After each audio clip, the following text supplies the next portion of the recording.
It's me again. Um, I said in the last two videos that I was going to make a video about my mental health soon, and so that's what I'm doing. And I've been kind of not postponing it, just I haven't had the desire, not even the desire, just the drive, I suppose, because life's been kind of stressful lately. It's just, I've been meh. Anyway, so today I'm going to talk about my mental health and what mental health, what mental health means, what you can do for certain mental illnesses, or what you can do for what you can do for certain mental illnesses, and pretty much just stuff about that. First things first, for those of you who don't know, I'm going to talk about what mental health is, or mental illnesses, or whatever you call it. Pretty much, mental health is, I hate using the word disorder. I hate using it, but it is. Mental health is an umbrella term. Mental illnesses and mental health, you can use same thing. It's an umbrella term for a number of mental disorders that, such as anxiety, depression, PTSD, anorexia, things like that. And it's pretty much, it's just an illness that has to do with your brain. That's what it is. It's hard to explain because for those of you who don't have mental illnesses, it might be a lot harder for you to understand because you're not living it. And it's a very stigmatized thing. Like, it's very looked down upon when it shouldn't be. It's very common and very normal, actually. And it's really, really sad that it's normal. But it is. And it's pretty much when you get like the common flu, or the common cold, or the flu, or strep, or something like that, that's an illness that you can see. That's an illness that has a physical thing happening to you, that you can go to the doctor and they'll give you some penicillin or something, or you go to your local pharmacy or whatever, and get like some freaking cough medicine or something, and you can be fine. You'll be fine. But a mental illness is something that it's really hard to get rid of, and you actually have to really try to fix. Sorry, this is something you really have to try to fix, and something you really have to try to better about yourself. And having a mental illness doesn't make you any less of a person. It doesn't. It's just something that's there. It is genetic, hereditary. You get it from your friend, not your friend. You get it from your family, or you can get it, certain things like PTSD, which is post-traumatic stress disorder, you can get it from like being in super stressful situations. That's just what it is. And there are lots and lots of ways for you to make it easier to cope with. A lot of people go to psychiatrists and psychologists and therapists and things like that, and they get medications to help keep it at bay, I suppose. But just medications aren't going to help. You yourself have to actually want to fix it. Fix your anxiety, fix your depression, and it's not even just fix, it's just make it easier to cope with. Because things like anxiety and depression is really fucking hard to cope with. I would know. But some ways for you to cope with it, besides medication. And I'm sorry I'm wiping my hair back constantly. It's just keeps getting in my face today.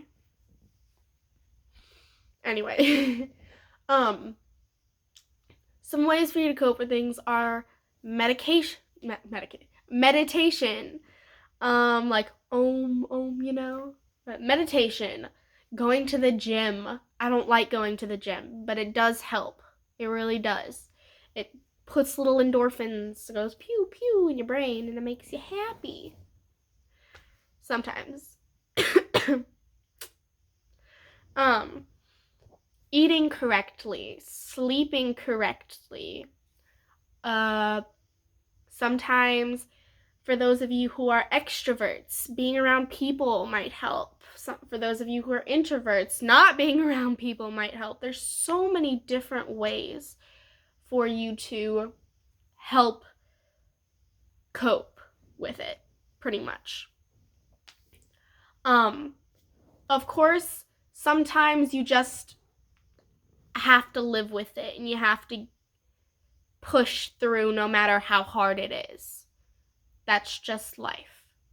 And it sucks. It really does. But in this day and age, mental illnesses, mental health, it's just something that's still looked down upon, like being a woman, being African American, or just not white in general, being of the LGBTQ plus community. It's just another minority, technically, I suppose. Now, my mental health.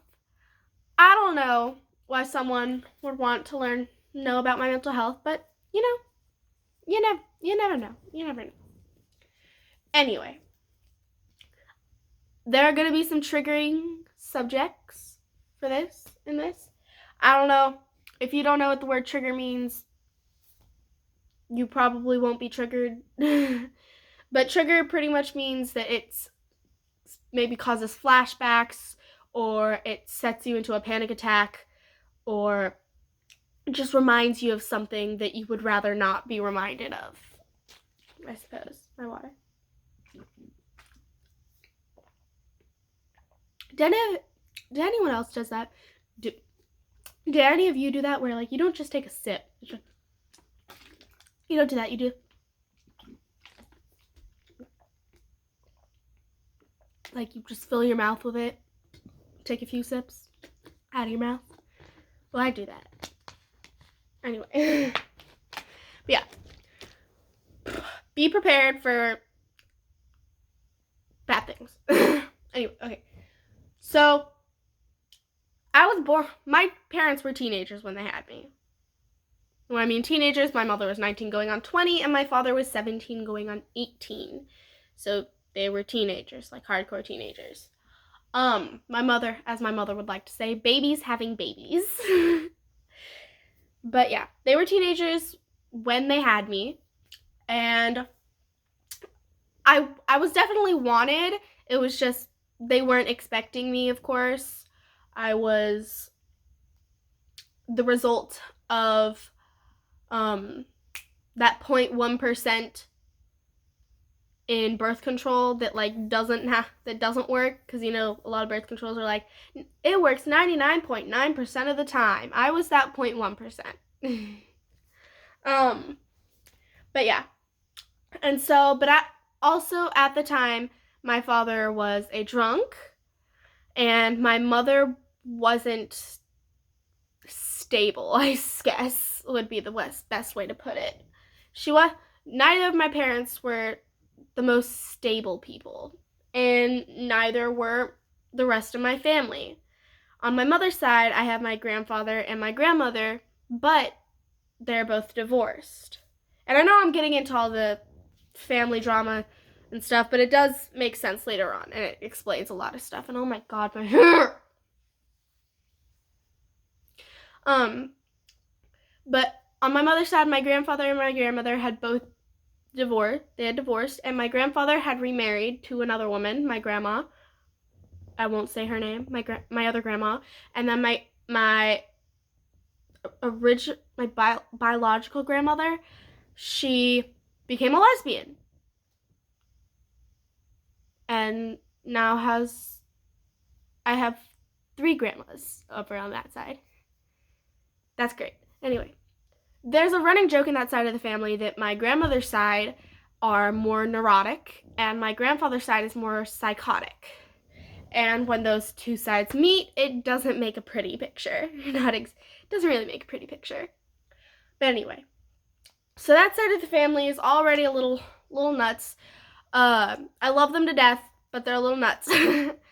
And they already all struggle with some sort of mental illness and addiction and a bunch of stuff like that. Drug addictions, alcohol addictions, self-harm addictions, suicidal thoughts, bunch of stuff. Then over on my dad's side, they also struggle with alcoholism.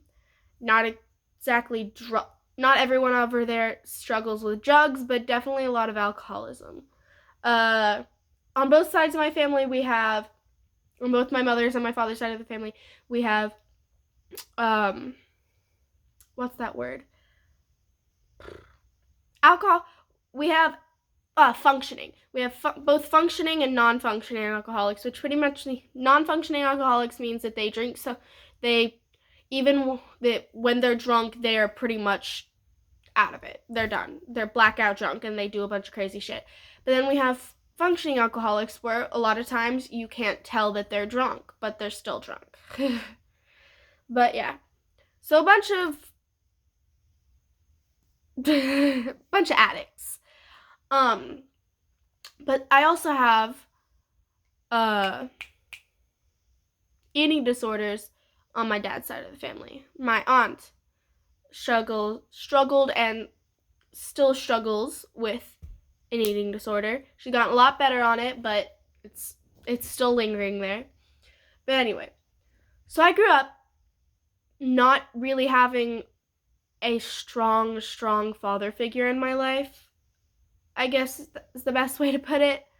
Like, I had my father, but for a good majority of my life until I was about, I'm 14 now, but until I was about 8, 9, he was a real hardcore alcoholic.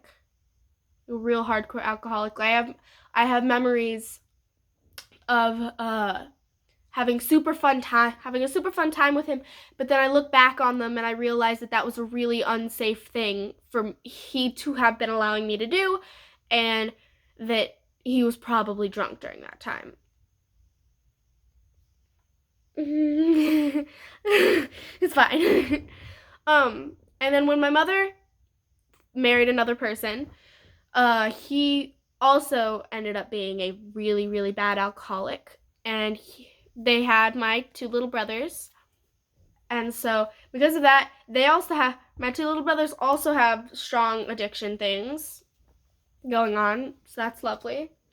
But yeah, so growing up, I didn't have super strong father figures ever. I had father figures, but they were not the best role models, I suppose. And I don't blame them for it. I don't, because I know there's a lot of things that me as a child, I don't understand. That there was probably a lot of shit going down that I still don't know about. So I don't blame them for it. I still love them. But it is a struggle. It was definitely a struggle. I went through a lot of stuff when I was younger that I'm not going to go into detail with, because I like you guys, but it's not really any of your business, and it's just a lot of things that are really personal. But in the end, I ended up with anxiety, really bad social anxiety, depression, bipolar, pretty much just bipolar depression, anorexia, which is an eating disorder, which is the same thing my aunt struggles with.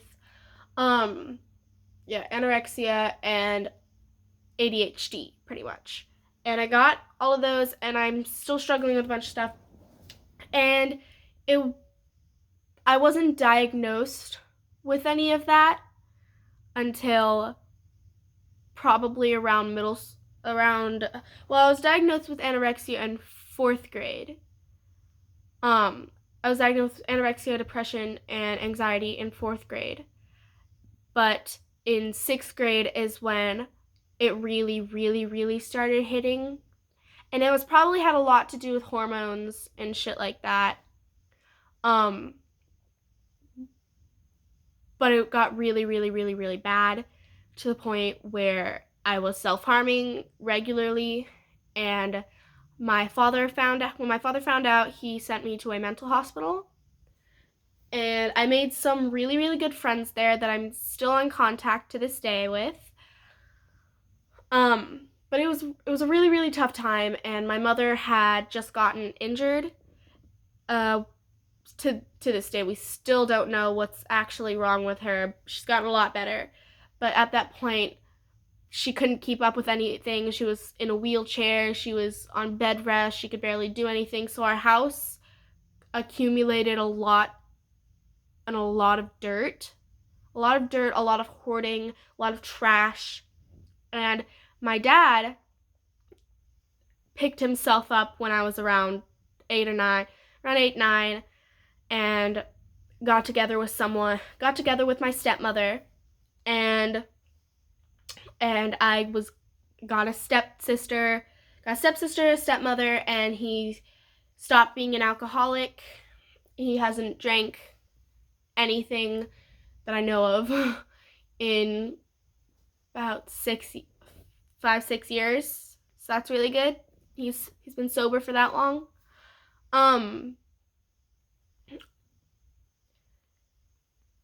But yeah, so my mother's house was constantly filthy, and it wasn't getting any better, and it was hurting us. Like, because it was so dirty, we had no drive to clean it at all. And I was so young, and I was getting used to the new batch of just hormones being thrown in my face, and I was struggling with mental illnesses. And so my father almost took me away from my mother, pretty much. But DFACS said that they couldn't do anything about it. But my mother, once I went to mental hospital, my mother, I didn't say something. My mother and my stepfather divorced when I was in 1st grade. So they divorced. And then I had that whole debacle, and that was really stressful because even though he wasn't like the best father figure, he was still a father figure to me. I still loved him. But yeah, they divorced. I was in 1st grade, so she had moved from boyfriend to boyfriend, and none of them were good. Most of them were abusive and terrible relationships, and she was in a terrible relationship then too. Anyway, but yeah, once I was sent to the mental hospital, she finally buckled down and kept telling people that she needed help. And so they got the house all cleaned out and fixed. And so I came home to a clean house, pretty much. But when I got home from the mental hospital, I actually had a mental breakdown because I like there being a schedule for everything. I like having everything there, not having to worry about not having something, knowing that I'm always going to have food on my plate, even if I don't finish it, even if I don't want to eat it, knowing that it's going to be there felt really good. Knowing that I was being taken care of, and that it was just, I felt a lot better in the mental hospital than I did outside of it. And so when I got out, I had a mental breakdown. And it took me a long while to get back up off my feet, but I did. But then in 7th grade, which is the year that my mother dumped her boyfriend at the time because he was a verbally abusive asshole, I was sent to the mental hospital again, to a different mental hospital, and this mental hospital was a lot worse than the first, and it didn't help whatsoever. And I actually had a really bad allergic reaction in there, to a point where my mouth and my tongue swelled up, got swollen up, and my arm was locked in a position like this position, and my other arm was locked in like this position, and it was not fun, and I hated it, and it didn't make me feel better. And I went to that mental hospital because I tried to kill myself, because I kept telling people that I was hearing voices in my head, and I kept telling people that I was depressed and that I was still feeling suicidal, but no one listened. And then after I realized that no one was going to listen, I just kept compressing it back, and I kept bottling up all my emotions and all my feelings because I knew no one was going to help me anyway. And so one night it just got too much, and I tried to kill myself. And I was sent to a mental hospital as a 10-13. Anyway, it's a terrible experience. But after that, it took me again a long while to get back on my feet, and I was still struggling with a lot of things. And during this time, my father did not want me on medication. He did not think it was good for me. He thought I was better off of it, and he just didn't want me on medication, which I still disagree with. And my mother won't just put me on medication because she's trying to make a united front with my father. If I'm being honest, I think that's stupid, and I think she should just put me back on medication, but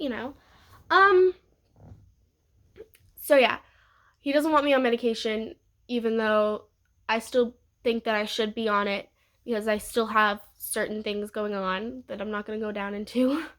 But overall, mental illness has pretty much just been my life. It's always been a struggle. It's always been something that I've had to deal with, regardless of if I knew it was there or not when I was younger. But thankfully, I have my friends who also struggle with mental illnesses, and they are there for me every step of the way, and I'm there for them. And I just want anyone out there who is struggling with mental illnesses, I'm just going to tell you, it does not get easier. It doesn't get easier, and as you get older, it only gets harder. But there are ways to cope. There are ways to make yourself feel better. There are 100% ways, and do not ever feel like you are alone in this struggle, because there are so many people out there who are struggling with the exact same thing as you, and they would want you to keep fighting. They want you to keep fighting. There are people out there who have surpassed mental illnesses, and they know that you can keep fighting. And it's a struggle. It's hard, and it does not get easier. Like I said, it doesn't. But honestly, suicide is the cheater's way out. It is the cheater's way out. And I'll tell you this, if you attempt to commit suicide and you don't succeed, that is one of the worst feelings you will ever feel. Because a lot of times, the reason that people start trying to commit suicide is because they feel like a failure. They feel like they can't do anything, and when you even fail at dying, that's one of the biggest things that hurts. So I recommend just not trying it, because that feeling is not fun. But really though, it's gonna be hard. It's not gonna get easier. But one day, you'll realize that all that struggle it was for something. It was to make you stronger. It was to make you be able to do something later in life. Maybe to save someone else's life. Maybe to make the beautiful children that you have. Maybe it's to find your own self-love. Mental illness is not a handicap. It isn't. And it might feel like one. But I promise you that you're not struggling alone. You aren't. And I want you all to know that you are not struggling alone. I still, to this day, have bouts of really, really, really, really bad depression. And it doesn't get any better. I am not constantly sad, but a good majority of the time I feel numb and uncomfortable in my own skin. But I know that there are people out there who love me, people out there who care for me with their entire being. I mean, just the other day, last night, or whatever time it is right now, yesterday night or whatever, my friend was so sad and so upset with themselves. But my words, I was finally able to tell them, it's okay. It's okay to cry. It really is. It's okay to cry. It's okay to want to break down.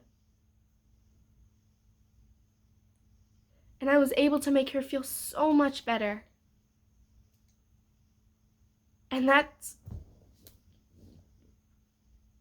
looking back on it, I wouldn't have been able to make her feel better if I had committed suicide.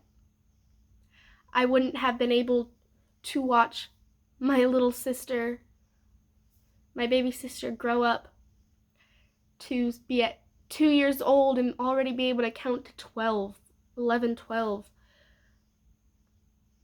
I wouldn't know that I had 2 beautiful twin brothers on the way with my stepmother.